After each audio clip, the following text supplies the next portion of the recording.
All right, Stropes here again. So this week, since we're in a sort of lull between set 2 and set 3 and the meta changes that will hopefully be coming along with that, I thought I would take that minute to kind of showcase my Twin Sons deck that I've been trying to bling out since set number 1. It's really been kind of a labor of love tracking down those cards, getting it all to be thematically linked through the art.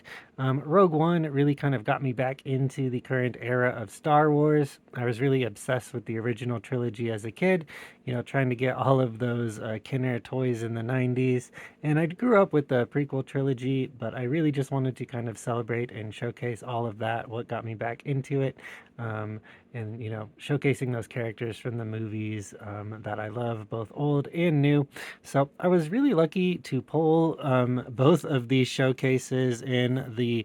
I really just ordered, I think, 3 booster boxes from the first set, and the first 2 that I opened, which were recorded on my channel, which you can go back and look at. I pulled this Krennic in the first box, and this Grand Inquisitor in the second box. So super excited to pull both of those myself, especially because they're 2 of the more synergistic leaders that we got in set number 1, just because the Grand Inquisitor's ability to deal damage to a unit and ready it, and then Krennic's ability to have each friendly damage unit gain a power bonus, just synergize really well with one another. This is not a deck tech video though, I should say right now. This is more just a shiny things showcase video, showcasing my deck as I've built it.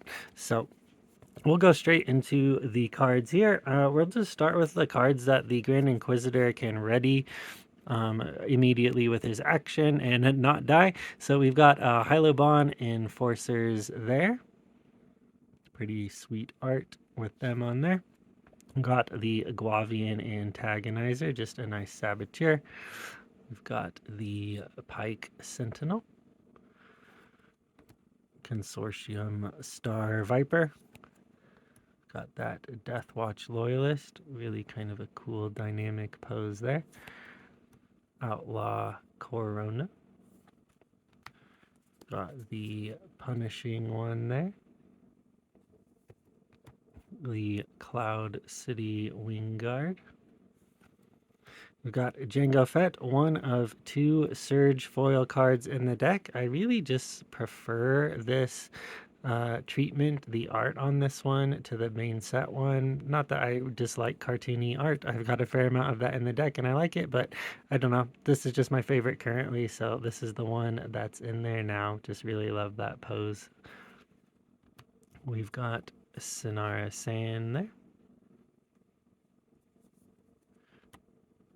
Kirex Heavy Fighter. System Patrol Craft.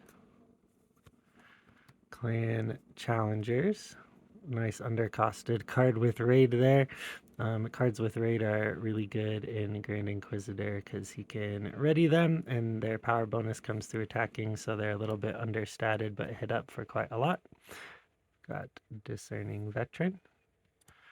All right, so in here, let's see. I think we're gonna skip these to the back really quick.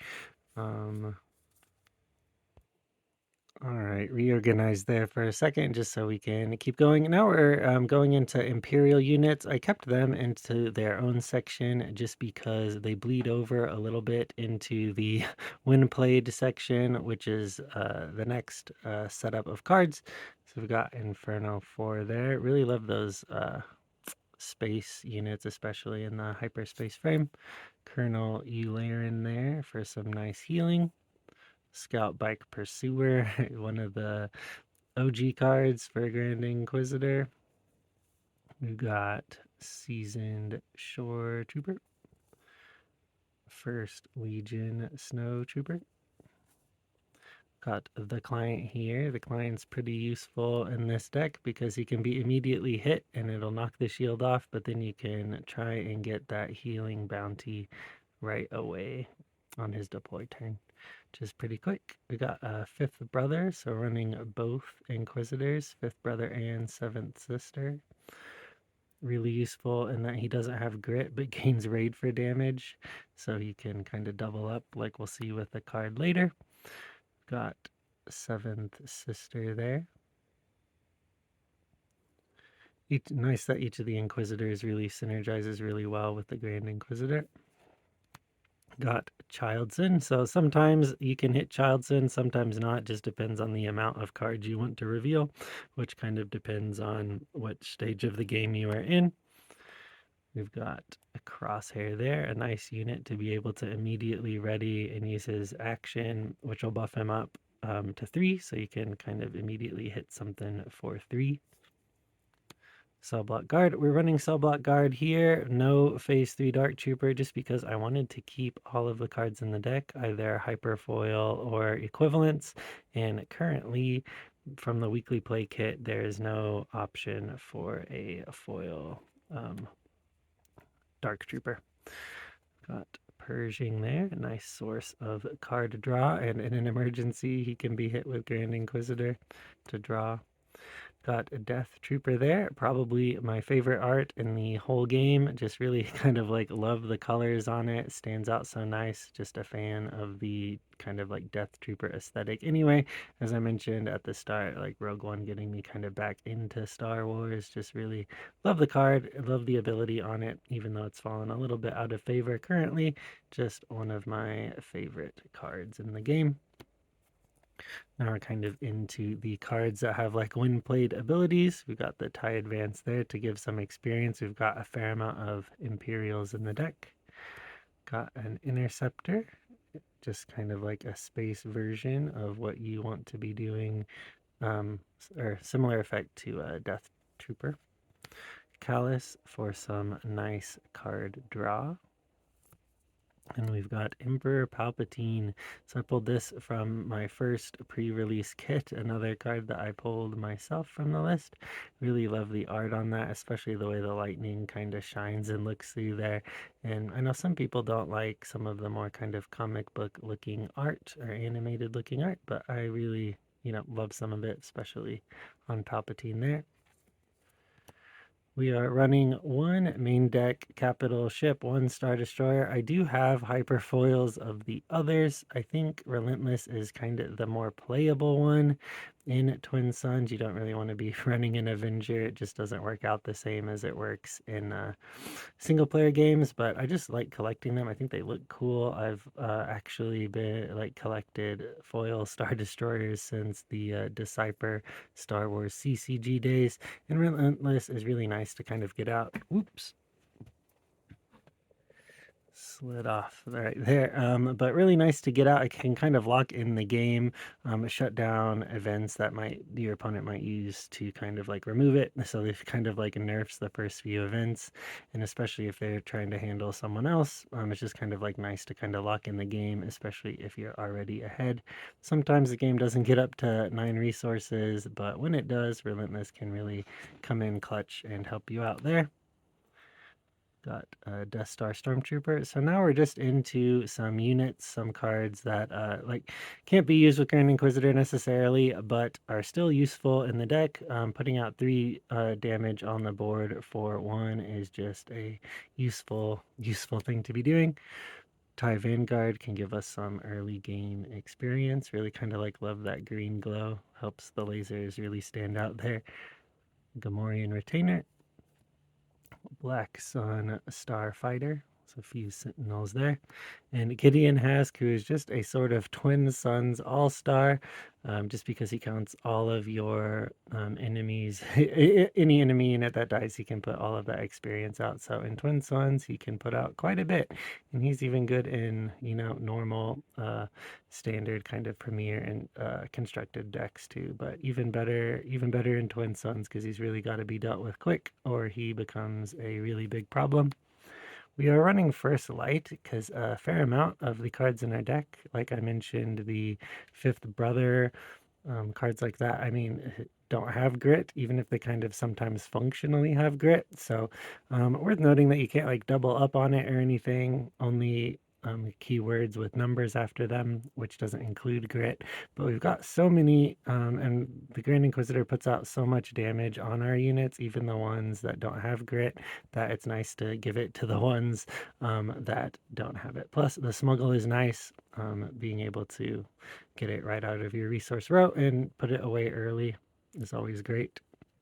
This is the second um, card that is Surge Foil in the deck, which is a takedown. So we're getting into the removal suite here. So I really love these sorts of promo cards, especially if they're like more playable, because then you can like include them in more decks like this. So when promos are playable, it's just really nice to be able to include them in your deck. I won this at a store showdown. They included it as part of the prizing, and it's just nice to kind of have like physical reminders that you can actually use to like in your deck of events that you've gone to, and just kind of like reminisce on that. So I really love promos, especially when they're kind of like of more playable stuff. So that's in here just because of that sort of the nostalgia factor. We've got a take captive here, just a nice way to get rid of a unit if we've got our own unit out. Power of the Dark Side, just fitting our Imperial deck theme, showcasing Vader and some pretty awesome art there. Got Open Fire, showing those stormtroopers. Force Choke. We've got Vanquish there, maybe the only questionably thematic card. It does have Vader, but he is vanquishing Palpatine in the art, so maybe a little less so than some of the other cards, but still an iconic scene with iconic characters there. And the lightning on that foiling looks nice as always. Then we've got Overwhelming Barrage, really one of my favorite cards in the game. I think arguably one of the best cards in the game. Use it as my channel thumbnail actually, but just kind of awesome art on there, especially with that hyper frame and foiling on there. And we've got Super Laser Blast, another card that I actually pulled from a pack. It was, ironically enough, from the same booster box that I pulled this Director Krennic in. So just a really nice card, especially nice to be able to reset the game. Sometimes you get late in Twin Suns, and especially this deck, if you can clear out the board and then drop a unit and ready it with Grand Inquisitor, sometimes that's a good way to close out the game. It's got some really nice kind of, I don't know, love that art on there. Then we've got Recruit, just a nice way to be able to draw up, plus fits the deck theme with that Stormtrooper art on that poster there. We've got No Bargain, one of those cards that the ceiling is much higher on it in Twin Suns because it counts for each opponent. So nice to run in there since, like I said, the ceiling is a little bit higher on it. Running Outflank, just a nice cheap way to be able to attack with multiple units, plus it has some nice Imperial art with those rebels being surrounded there. And then the final card in the deck is Emperor's Legion. So especially if someone like Overwhelming Barrages you, takes out 2 or 3 of your units, because it might be easy to do that if they've all got a bunch of damage on them from the Grand Inquisitor. The Emperor's Legion is just a really nice way to be able to get all of your units back and kind of reset at that point, and then keep putting the pressure on. Plus, again, we've got some really, really cool, really nice Imperial themed artwork on there that looks great in that foiling. But that is it for my deck showcase. I'll put a link to my deck tech, which goes card by card through a build I think is about like 90% similar. There's like a few changes because I may pull some cards in and pull some cards out. But I will make sure to include that either up here so you can like click up here somewhere, or down there in the video description. But I think that will be it for today. Thank you.